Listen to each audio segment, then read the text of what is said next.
And now. That's the middle shot. He scores!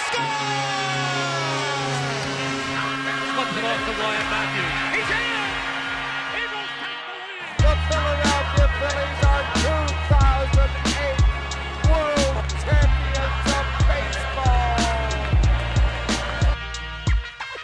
Welcome to Sports Talk, the number one sports podcast in the Philadelphia area. Come on out here, Brodes. This episode of Sports Talk with Brodes is brought to you by Sports R Philly. Sports R Philly contains a wide variety of great blogs across the Philadelphia area. You can follow them on Twitter at Sports R Philly or check out their website, www.sportsrphilly.com. What's going on, guys? We are back with another episode of Sports Talk with Brodes. Today was a great day of football, and just a great day in general. Before we begin, let me remind you, you can follow me on Twitter at sportsandbrodes, and this is where you will find out about my latest episodes and my latest episodes that go on YouTube. You can call into the show using your voice recording app on your phones and sending it to sportsandbrodes@gmail.com. Now, why don't we begin the show? It's October. Isn't that nuts? October 1st. It's a great time of the year, though. Getting ready for Halloween. It starts the holiday season, if you will. There's some playoff baseball. There's some football. Hockey's coming around the corner on Wednesday. Basketball's coming around the corner. It's a good time of the year. But let's hop into what's really important here, and that is the Eagles game that has just finished. The Eagles beat the Chargers. They are 3-1 after the first month. I can't complain with that. That's great. That's perfect. Well, perfect would be 4-0, so maybe not perfect, but I'm not upset about it. To start the game here, Chris Long forces a fumble after not giving up and chasing Phillip Rivers down after he beats the tackle. And Barnett recovers the fumble. Now, I was thinking this during the game. Do you keep the first ball you recover as a fumble? Like, is he going to keep that ball? Because it's not like he forced the fumble. If he did what Chris Long did in the play, yeah, you keep the football. Or do you keep your first recovered fumble and your first forced fumble? Two different things to hang up in the man cave. I don't know. I was just thinking about it. So as the game went in here, Fletcher Cox obviously not available. Darren Sproles also not available. How is this team going to react to such key pieces not being allowed to play in the football game? Well, why don't I just tell you? They did okay. I thought they did great. Running the football and our defensive line actually looked very strong. Nelson Aguilar looks like he can catch the football. I mean, we're talking catch the football this year. It's crazy what confidence can do for you. This city gets behind your back and doesn't rip you apart. He's starting to catch the ball downfield and run. And he is finally playing like he was a first-round pick. Now, with that being said, him not being able to catch the football in the years past, does Torrey Smith know how to catch the football? I'm not going to get too crazy on him yet, but I'm going to be honest. It seems like he can't. There were a couple times Carson Wentz throws the football perfectly in his window, and the man does not catch it. LeGarrette Blount with a 68-yarder. It takes 6 guys to take down that man. We are running the football like we need to. And not only with Blount, because Smallwood looks good too. He's a beast. He's hard to take down. And even Corey Clement, he's in there. He's in the rotation. Now, the one thing that I question is why are these backs in the game late over somebody like LeGarrette Blount. It wasn't as bad this time as before, but it's Corey Clement is running the ball in the fourth quarter when we're up to 5 points. You know what I'm saying? Why isn't somebody like LeGarrette Blount out there? Not that Corey did bad or anything, but that's just something I'm thinking about. Why? Why not somebody like LeGarrette Blount? Why isn't he the one carrying the ball super late all the time? There were a lot of Eagles fans at that game. It literally sounded like a home game for the Birds. That's kind of pathetic. I don't know if the Eagles fans traveled there or there's just a lot of Eagles fans in LA and there's not a lot of Chargers fans considering they're just new and they're new to the city. But it was kind of embarrassing for a Chargers franchise to hear that, honestly. If that was my home team and I heard that, I heard the other team's fans being crazier and louder than me and my fans, I'd be pissed. So late in the game when LeGarrette Blount ran that 68-yard run down the field, stiff-arming, saying, "Get off me," we get down to the red zone, and it comes down to third down. Still can't get in. We get lucky because of a defensive penalty, and it goes back to third down, and we can't get in again. We were trying to reward the big man Blount, getting him in the end zone for running down the ball 68 yards, but enough's enough. We're trying to get Blount the touchdown. So we gave it off to Smallwood. Now, what's great about this game, obviously we won. There were other huge things that occurred around the league. But before I get off the Eagles game real quick, Phillip Rivers was fired up. And I believe the offensive coordinator, he was screaming into his headset. He wanted to go for it on fourth down. I guess they didn't get the play that he was looking for. He was pissed. He took off his armband, took off his gloves. He was so pissed off, yelling, spitting. His mouthpiece flew out of his helmet. He was clearly irritated about something. Mother effing someone screaming on the bench. It was kind of comical being on the other side, but a lot of frustration considering they're 0-4 now and all their losses were one-possession games. Something needs to be done. But let's go around the league a little bit.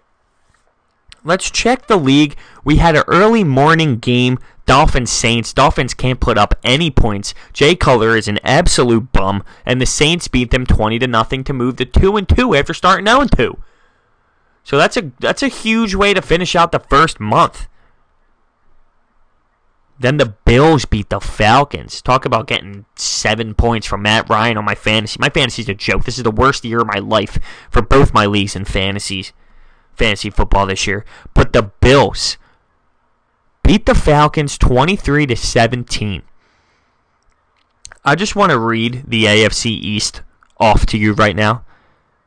The Bills are leading 3-1. The Jets 2-2. The Patriots 2-2 with 2 home losses, and their defense looks awful. But I'll get to that as I get to their scores. And then the Dolphins, who stink. Moving along here in the day, Steelers-Ravens. The Ravens look garbage. What is going on with their team? They lose 26-9. The Bengals smoked the Browns 31-7, and I was going through the Browns schedule saying, here's a 3-game stretch that they might be able to sweep. I said that jokingly. I obviously didn't think they were going to sweep 3 games in a row. We are talking about the Browns here, but I did think that they'd be able to at least put up somewhat of a fight against the Bengals, but either that shows, one, the Bengals are really not as bad as we thought they were, and they just had a rough start, or the Browns are that bad, and they're just that bad. But in my opinion, the Bengals are obviously a more of a developed team than the Browns. I mean, Andy Dalton has been in the league for, a certain amount of years now. Next game, the Rams beat the Cowboys. Awesome. Absolutely awesome. That was a great game. Zeke started to eat a little bit today. But this Rams team is no joke. I wonder how the Eagles are going to hold up. I really do. That's a test. But the Rams beat the Cowboys 35-30. And now the boys are 2-2. With the Eagles being 3-1 at the top. Not mad about it. That started the day great. At the 1 o'clock hour with my red zone on the main screen waiting for that 4:05 kickoff. And I knew it was going to be a good day from there. You see the Cowboys lose. A Cowboys loss, a Giants loss, and an Eagles win. The Giants fall to Tampa Bay late with a field goal. Now they're 0-4. The Giants are 0-4. I had them winning the division. I can't believe that they have not won a football game in the month of September. I don't know. I don't know. It's crazy. It really is. The Texans put a beatdown on the Titans, 57-14. Marcus Mariota leaves the game and does not return. There were some key injuries today to some big-time players, and it's a shame. But Deshaun Watson has 4 touchdowns and runs one in for a total of 5. I love him. I love the way he plays. I think he's going to be really good, and I love the system he's in with Bill O'Brien. I've said this before. The Vikings lose to the Lions at home 14-7. That was kind of a boring game, but I was almost going to say Joe Mixon. But Dalvin Cook ends up tearing his ACL, and it is confirmed. You can see the play. His knee locks up as he's cutting down the middle. He loses the football. He gets tackled. He did walk off, though, and it did not look like he was limping at all, so I was kind of surprised that it was as serious as it was. But it's a shame. He was a young back who was doing really well, and I've said this many times, but I wish he was an Eagle because it was possible. And then the Panthers beat the Patriots away. 33-30. This Patriots defense is garbage. It's bad. Tom Brady almost saves the day, being down 2 touchdowns in the 4th, and does his thing like he always does. Being down 2 touchdowns, just comes back. You always know he's going to come back. There might have been late 3rd, not exactly the 4th. I forget exactly how much time was left, but they were down 14. He ties it up, and then the defense is just, it's bad. And I saw this video online, which I thought was so interesting, about Bill Belichick. It showed a play that they ran. It was talking about in-game adjustments. And this just shows how great of a coach and coaching staff that he really has. I'm sure other teams do this, but it being Bill Belichick, I'm surprised he even, showed this. There was a play where I believe it was Hogan or Amendola running about 4 yards, cutting towards the sideline and catching the football. And then he goes, watch this play. And he puts it in reverse, plays it again. After the play's over, you see the corner and the linebacker of the opposing team arguing, yelling at each other. Now he goes, I looked at my coach, we both saw this, and this is where we make the in-game adjustment. Because you can see both of those players telling each other what they're going to do next time. As Amendola or Hogan, like I said, I forget which one it was, runs 3 yards, cuts right towards the sideline again.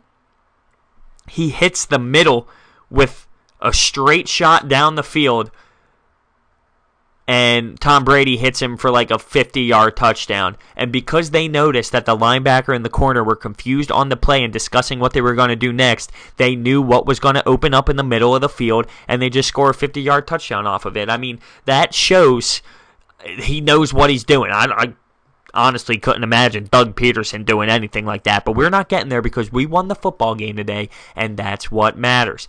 3-1 at the top of the division, that is what matters. We need a Washington loss tomorrow night. That's what we need.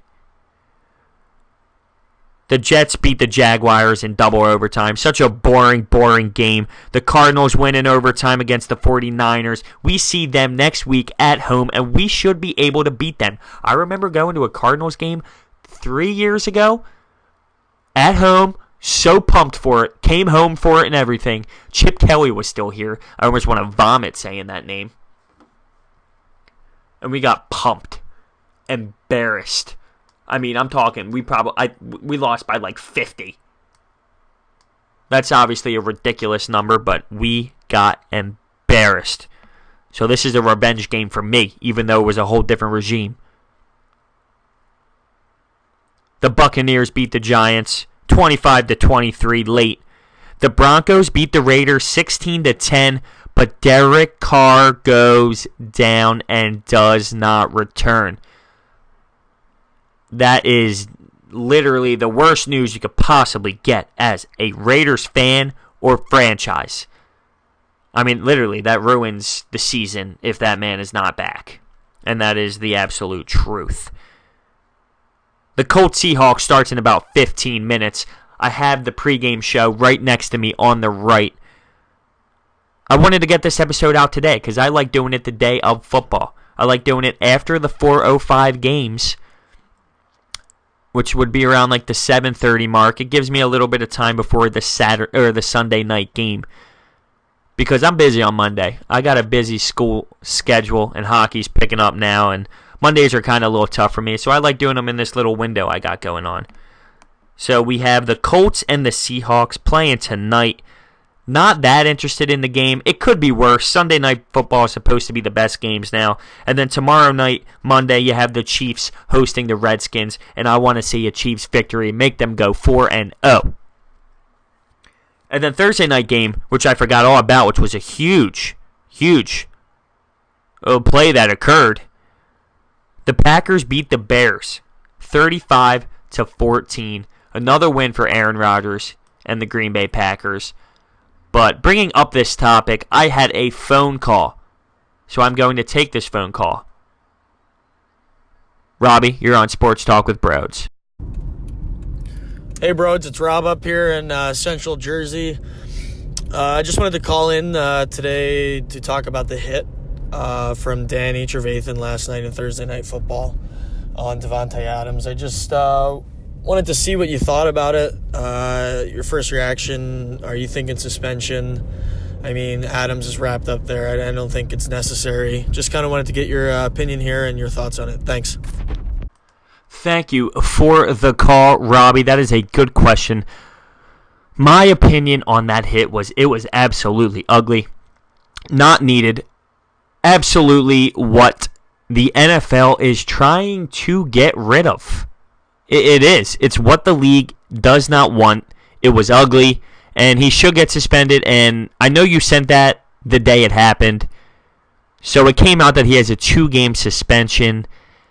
And I'm going to be honest, I think that's a little soft, considering that this was a hit that is like no other when it comes to suspensions. You see some ugly ones, but this was different, and I understand that after the game, Aaron Rodgers said, I know he didn't mean to do it, and I get that, and I personally believe he did not try and do this. But regardless of if you try to do it or you don't try and do it, it happened, and that's the kind of stuff that does not need to be in the NFL. I know he didn't mean to do it. He's not like Perfect of the Bengals, who is known for these dirty hits, but I just feel like it's soft. This is something, sadly, you need to be strict about because just like anything else in the NFL, when they try and suspend people, whether it's for domestic violence or anything like that, you got to be strict on it to show other people around the league we're not joking. So I just feel the hit for the 2-game suspension needed to be just a little bit more strict. I mean, if you said 4 games, I feel like that's better. I do. I feel like that is way better. And it's a shame. It's a shame for Davante Adams. He's a great player. He was wrapped up. It was unnecessary. And that's the truth. So that's where we are with the NFL day. I'm going to move along to some college football. Because, not like always, especially when hockey season starts, it sucks. College hockey plays Friday nights, Saturday nights.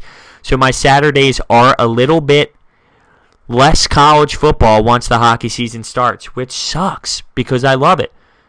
But you get to check them out when you're in the hotel and relaxing on away games and all that good stuff. But I wish I got to see more during the season. But it's better than junior hockey because when you play junior hockey, it's Saturdays and Sundays. and then you miss both. And I've had my fair share of missing Eagles games. That's the best part about college hockey, not missing Eagles games. I hope you're not listening, Coach. So let's get into some college football. Why don't we? Friday night had 2 games on that were better than the average Friday night game. You had Miami play Duke, which Miami did run away with it. They won 31-6. But USC, Washington State. If you listen to the show on the regular, you know that I did not think USC had what it took to win the national championship. They kept squeaking away late. And this is a Friday 10:30 p.m. game that ended late. It was a late one. Might even ended around 1:30, 2 o'clock. I was home, maybe. 30-27, Washington wins the football game. The quarterback for USC, he's struggling. It's tough to see. I don't like seeing people struggle, even if I don't like the team or not. But Darnold is definitely struggling. He threw for 164 yards and 1 interception. That's it. And this is this second week in a row now he's done something like that. He was stated saying, I went back and I looked at some of Tom Brady's games, and even he has some bad games here and there. Now, this was before that game. Now, this is 2 games in a row. I don't know if Tom Brady ever had 2 bad games in a row. Just saying. But no, I knew Washington State had a really good chance to beat them, especially at home. USC falls to about 14th in the AP poll. So that is where they are. Penn State with another dominating win. They have Barkley rated as a higher prospect than when Zeke came out, than when Fournette came out, than when Todd Gurley came out. They are high on this boy. And I love the way he plays. It sucks because he's making me enjoy Penn State football and watching them. But that's okay because another Big Ten game occurred over the weekend. And you know who won? Maryland. Huge win against Minnesota away to make them 3-1. And they're on their 3rd string quarterback. I think his last name's like Guggenschlager. Something ridiculous like that. 3rd stringer comes in and gets my squad a W in Minnesota. How about that? Ty Johnson. He's my favorite player on the squad. 3-1 for my Maryland Terps, baby. Georgia smacks Tennessee at home 41-0. Auburn. After that, they play Mississippi State and beat them 49-10. After Mississippi State had that huge game against LSU, they get ranked, and then they just show that, hey, we probably got ranked a little bit too high because they did not play well the last 2 weeks at all. And let's bring it to the Clemson-Virginia Tech game. This game proved. Now, the score reads 31-17. I watched the whole entire game. This game proves, and it just shows, that Alabama and Clemson are just on different tiers. And I've said this before, and I will say it again. I don't think there's going to be teams that touch Alabama or Clemson throughout the regular season. It's going to be another Clemson-Alabama run. Now, when we think about the playoffs now, that's the thing. You got the playoff now. Penn State's up there. They're on a different tier than the rest of the field, but they don't touch the Alabama. They don't touch the Clemson. I think they have a better chance of beating Clemson than they would beating an Alabama team. That Bama is a heavy favorite as they win 66-3 against Ole Miss. It's crazy. I mean, these schools just get players because they know how powerful they are and they don't want to go anywhere else. Now, I'm just curious if this NCAA violation in college hoops is going to transfer over to this football thing. Do you think Nick Saban and the Alabama schools pay people? At this point, I mean, they probably do. Are they going to get caught? I don't know. I firmly believe that every single school at this point in the NCAA is doing it. They have to be. Ohio State's put a whopping 56-0 score on Rutgers. I'm from New Jersey. Rutgers stinks, and they're always going to stink. LSU gets upsetted by Troy, and LSU was home. That's a tough one. That's tough. You can't be losing those football games. Those are the games where you got to prove that you are at a different tier. Those are the games you got to win 65-10. You got to win in fashion that states we are such a better team than Troy. Seriously, though.